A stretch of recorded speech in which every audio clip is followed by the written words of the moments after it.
말더듬 관련 책 읽는 나무늘보의 신문자 최다혜 최미애입니다.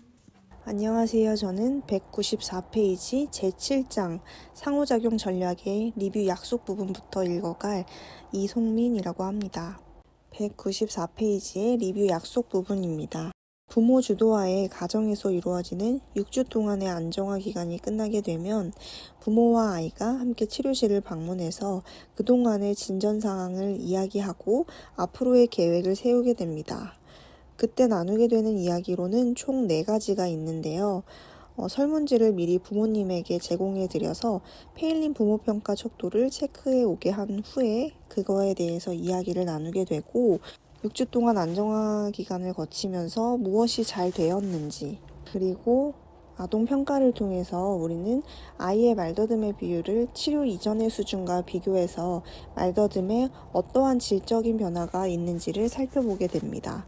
마지막 4번째로는 임상적인 결정을 내려주는 건데요. 말더듬의 양과 말더듬이 아동과 부모에게 미치는 영향이 감소했던 경우에는 계속해서 이렇게 스페셜 타임이라든지 칭찬 그리고 기타 가족 전략의 틀을 계속 유지하라고 격려를 해주고, 아이의 말더듬이나 부모의 걱정 정도의 변화가 없는 경우에는 6주를 더 추가해서 집에서 전략을 연습할 수 있도록 안정화 기간을 연장시킬 수도 있습니다. 또한 말더듬이 여전히 우려할 만한 수준이라면 직접치료법을 사용하게 될 수도 있습니다. 197페이지의 밑에 부분을 보시면 사례 연구에 대한 부분이 나와 있어요. 이 부분을 한번 읽어보시면 좋을 것 같습니다. 네, 이번에는 205페이지를 읽어보도록 하겠습니다. 지속적인 모니터링, 팔로우업하는 부분에 대한 설명이 나와 있는데요. 적어도 1년 동안 아이의 진전 상황을 계속 관찰하게 되고요. 일반적으로는 3개월, 6개월, 그리고 1년째가 되는 날에 재검토 약속을 잡게 됩니다. 또 치료사는 부모에게 아이의 말하기에 걱정거리가 생기게 된다면 언제든지 연락하라고 독려하게 됩니다. 12개월 추적 관찰이 끝난 후에 아이들의 부모님들이 아이의 말하기에 더 이상 걱정이 없다고 말씀하신다면 치료사는 일반적으로 아이의 치료 종료를 논의하게 됩니다. 그러나 유창성 문제가 완전히 해결된 것처럼 보였다가도 여러 해가 지난 후에 다시 상태가 나빠져서 찾아오는 아이들을 보아왔기 때문에 부모님들에게는 아이의 치료를 종료하더라도 어느 순간 아이의 유창성이 다시 걱정되기 시작한다면 언제든지 연락하라고 말씀드릴 수 있어야 합니다. 206페이지입니다. 문제 해결하기 부분인데요. 상호작용 치료를 진행하는 도중에 생길 수 있는 문제를 나열하였고 그 문제를 어떻게 해결해 갈 수 있는지에 대해서 적혀 있습니다. 첫 번째로는 아이가 부모의 관심에 집착해서 치료 시간에 부모가 상호작용 영상을 보기 어렵게 만드는 경우예요. 대부분의 아이들은 자신의 노는 모습을 녹화한 영상을 보는 걸 즐겨 하는데, 그렇지 않은 아이인 경우에는 엄마와 선생님 한 10분 정도 동안만 우리끼리 이야기하게 해달라고 아이에게 양해를 구하고 그 이후에는 적절한 보상을 해줄 수 있도록 하는 방법이 있습니다. 두 번째는 부모가 선택한 목표와 언어재활사가 정한 목표가 서로 다른 경우입니다. 이럴 때 치료사는 엄마가 꼭 정확한 목표를 정해야 한다는 거에 몰두해서 그것에만 집중할 것이 아니라 이러한 다양한 목표들이 서로 영향을 주고받을 수 있다는 거에 초점을 맞추고 이해할 수 있어야 합니다. 또한 부모들이 표현하는 방식이 우리들과는 다를 수 있다는 것을 알 수 있어야 한다고 적혀 있습니다. 세 번째로는 부모 중 한 사람은 목표를 달성하여 새로운 목표를 시작하는 반면 다른 한 부모는 아직 첫 번째 목표에 머물러 있는 경우입니다. 이럴 때는 다른 부모님이, 한쪽 부모님이 조급해지지 않을 수 있도록, 치료사도 조급해하지 않을 수 있도록 마음을 갖고 있어야 하고, 개인별로 부모님에게 맞는 목표들을 제공해서 속도를 맞추어 진행해 갈 수 있어야 합니다. 네 번째로는 부모가 아이와의 놀이에 익숙하지 않을 경우인데요. 이 부분은 어떻게 진행하면 좋을지에 대해서는 읽어보시기 바랍니다. 이번엔 5번째, 비디오 카메라가 없는 경우입니다. 이 또한 밑에 있는 내용을 읽어보시면 좋을 것 같습니다. 6번째는 치료에 한쪽 부모만 참여하는 경우인데요. 이럴 때는 양쪽, 주 양육자가 모두 아이의 치료에 참여해서 자신의 역할이 무엇인지를 알고 아이한테 적절한 환경을 제공해 줄 수 있도록 하는 게 좋습니다. 어떠한 방법이 있는지는 한번 읽어보시면 좋을 것 같고, 그 다음으로는 부모가 영상 속 자신의 모습에 대한 질문에 스스로 답하지 못하고 언어재활사가 대신 말해주기를 바라는 경우인데요. 이럴 때는 어머님들 같은 경우에 굉장히 목표를 잡거나 대답하는 거에 어려워하는 부모님이 계실 수 있어요. 이럴 때는 치료사가 답을 알려주는 것이 아니라 어머니로부터 정답을 끌어내지게 할 수 있도록 하는 게 좋은 방법입니다. 그 다음으로는 부모가 두 번째 목표를 시작하면서 첫 번째 목표를 신경 쓰지 않는 경우인데요. 이럴 때는 첫 번째 목표를 잘 안정화시킨 다음에 두 번째 목표로 넘어가게 하는 것이 좋습니다. 그 다음으로는 아이와 함께 있는 상황에서 부모가 자녀에 관한 언급을 불편해하는 경우인데요. 이럴 때 치료사는 엄마에게 아이와 말더듬에 대해 공개적으로 이야기할 수 있도록 편한 상태가 되어야 한다는 것을 이해시킬 수 있어야 합니다. 다음은 209페이지에 스페셜 타임에 생길 수 있는 문제에 대한 부분에 대해서 읽어보도록 하겠습니다. 첫 번째로는 한 부모가 약속한 횟수의 스페셜 타임을 해내지 못할 경우인데요. 보통 5분짜리 과제를 받으면 대부분의 사람들은 쉽게 할 수 있을 거라고 생각을 하세요. 그렇지만 아무리 좋은 의도라도 바쁜 생활과 예기치 않은 사건들로 인해 과제를 못하게 되는 경우가 생길 수도 있는데요. 이러한 경우가 생기더라도 우리는 부모와 함께 해결책을 찾아갈 수 있습니다. 부모가 목표로 하는 스페셜 타임의 횟수를 줄여야 할 경우도 있고요. 만약 처음에 5번을 계획했다면 3번으로 줄이는 것이 현실적일 수도 있고요. 아니면 어떤 부모님들에게는 한 주 동안 스페셜 타임을 실행할 수 있는 날을 정해서 시간표를 짜는 것도 도움이 될 수 있습니다.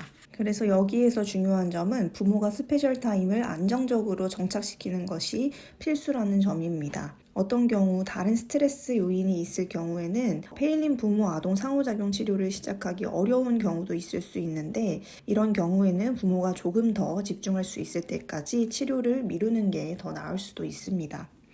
210페이지에 스페셜 타임이 5분 이상 지속되는 경우에 대한 문제인데요.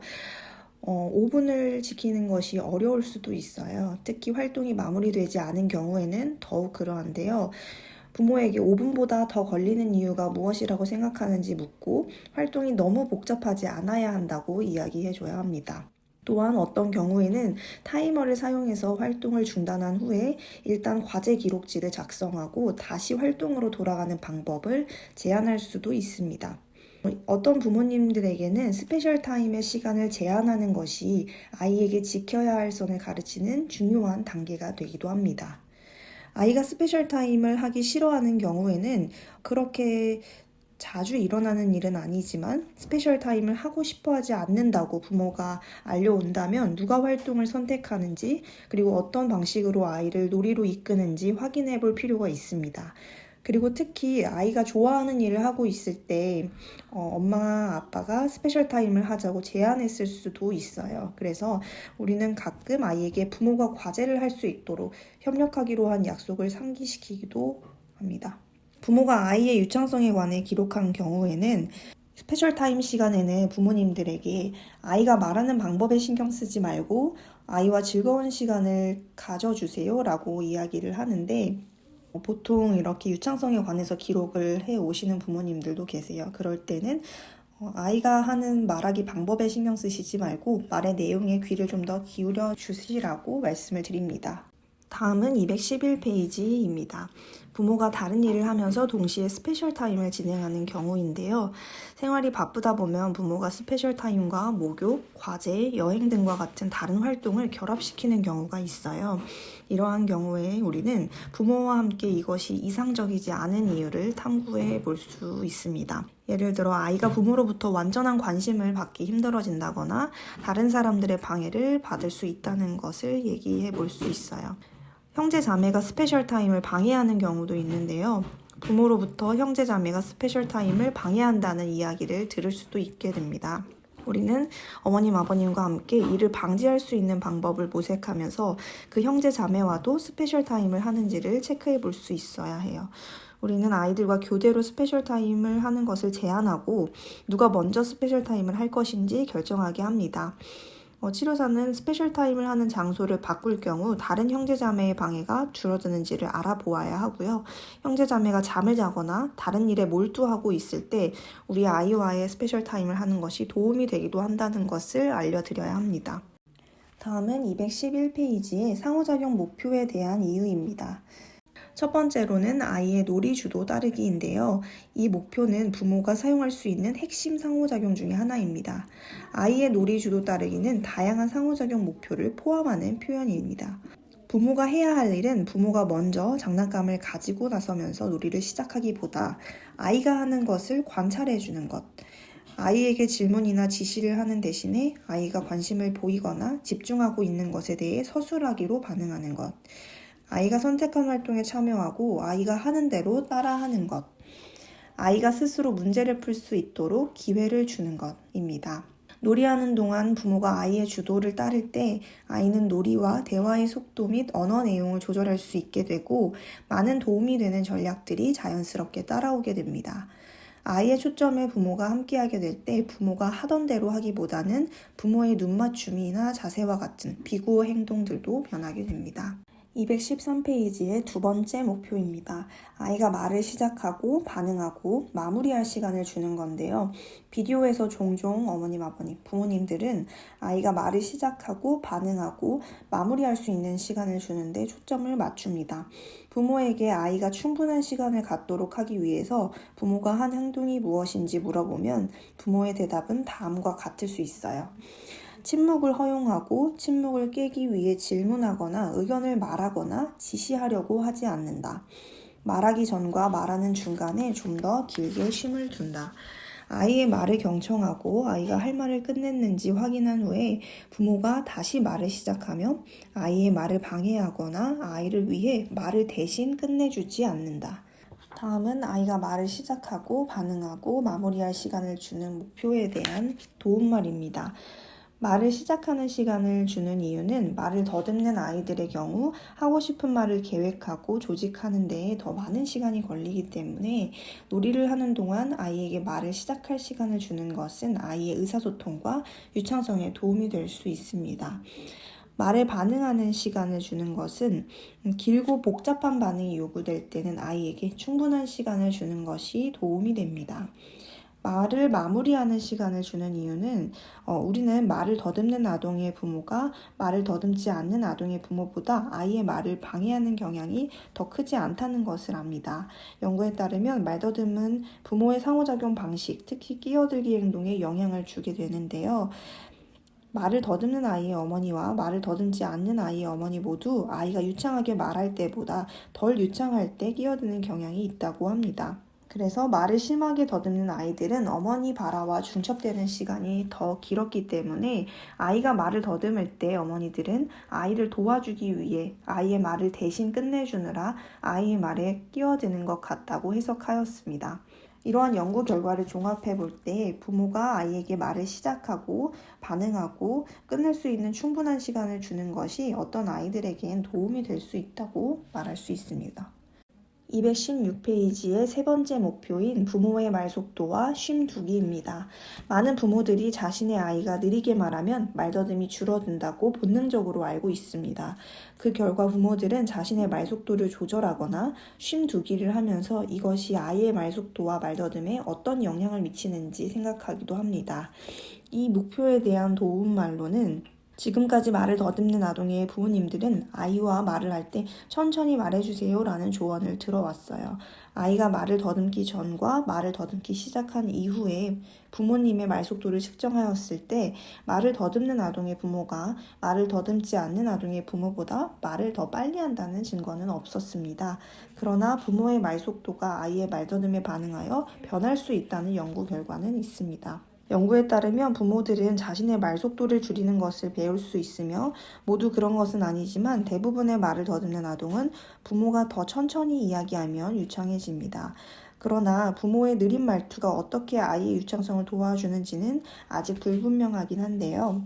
어른의 상호작용 방식에 따라 아이의 말더듬이 어떻게 줄어드는지 원리를 이해할 수 있는 연구가 더 필요하고 부모가 천천히 말하는 모습을 보이면 결과적으로도 아이도 천천히 대응하게 되는 것으로 추측할 수도 있습니다. 또한 부모는 자신의 말속도 줄이기를 상호작용 목표로 선택하면서 얼마나 느리게 말해야 하는지를 알고 싶어 합니다.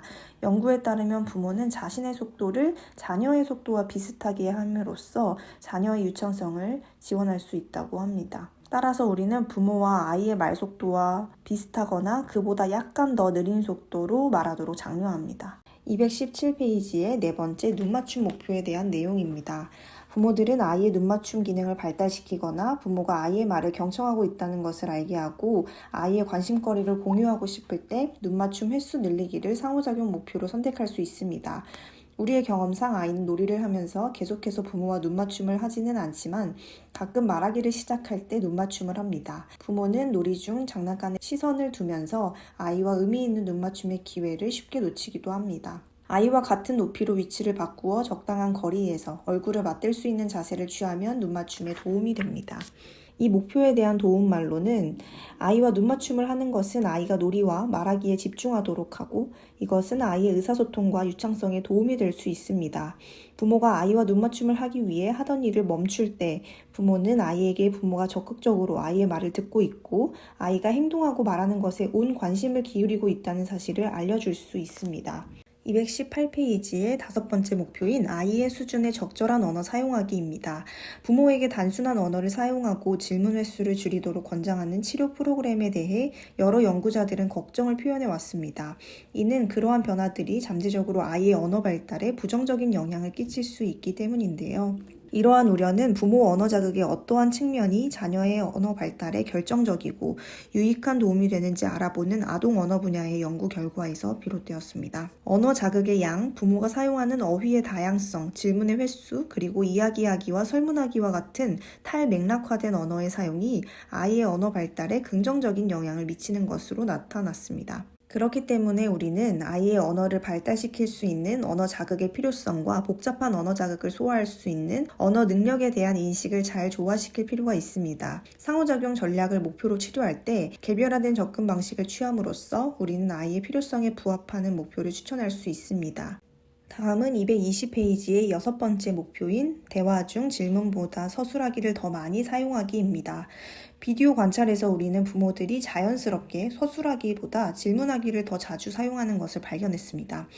부모들은 종종 질문을 너무 많이 하는 것은 아닌지 자신의 질문이 아이에게 스트레스를 주는 것은 아닌지 걱정하게 됩니다. 질문이 전형적인 상호작용의 방식 중 하나이지만 우리는 부모가 놀이 시간에 질문보다 서술하기를 더 자주 사용하는 것이 어떤 아이들에게는 더 큰 도움이 될 수 있다는 것을 발견합니다. 서술하기든 아이가 원하면 대답할 수도 있지만 아이에게 대답을 요구하지는 않습니다. 만일 아이가 조용한 편이라면 부모는 자연스럽게 아이에게 질문을 하게 됩니다. 하지만 서술하기 역시 질문하기만큼 대화를 이끌어내는 데 효과적인데요. 부모가 질문하는 것이 괜찮은지 우리에게 물어본다면 우리는 서술하기와 질문하기의 차이점을 알도록 도와주게 됩니다. 이 목표에 대한 도움말로는 아이들은 질문을 이해하고 또 질문을 이해할 수 있어야 합니다. 그리고 또 질문을 할 수도 있어야 하고요. 부모의 질문은 아이의 표현 및 수용 언어 능력과 관련이 있는데 어떤 연구에서는 2세와 3세 아이들이 의문사 질문을 더 많이 듣게 될수록 질문을 더 잘 이해하고 표현할 수 있게 되며 더 다양한 어휘력을 갖게 된다고 합니다. 따라서 우리는 부모가 질문하는 것을 막기보다는 질문하기와 서술하기의 균형을 조화롭게 맞추는 것을 장려해야 합니다. 제7장의 2부 퀴즈 시간입니다. 네, 퀴즈입니다. 페일린 부모 평가 척도지는 본문에 나와 있고 자세한 항목은 부록 32에 별도로 나와 있어요. 참고하시면 좋습니다. 여기 세 가지 평가 범주가 있는데 하나는 말더듬이 아이에게 미치는 영향이고 두 번째는 말더듬 정도와 부모의 걱정입니다. 세 번째는 무엇일까요? 5초 드리겠습니다. 네, 답은 부모의 말더듬에 대한 지식과 말더듬 관리에 대한 자신감입니다. 각 세부 항목은 부록 32를 참고해 주세요. 이 세 가지를 평가한다는 것은 아동 말더듬 회복에 영향을 끼칠 수 있는 항목이기 때문입니다. 이로써 제7장을 마무리하겠습니다. 감사합니다.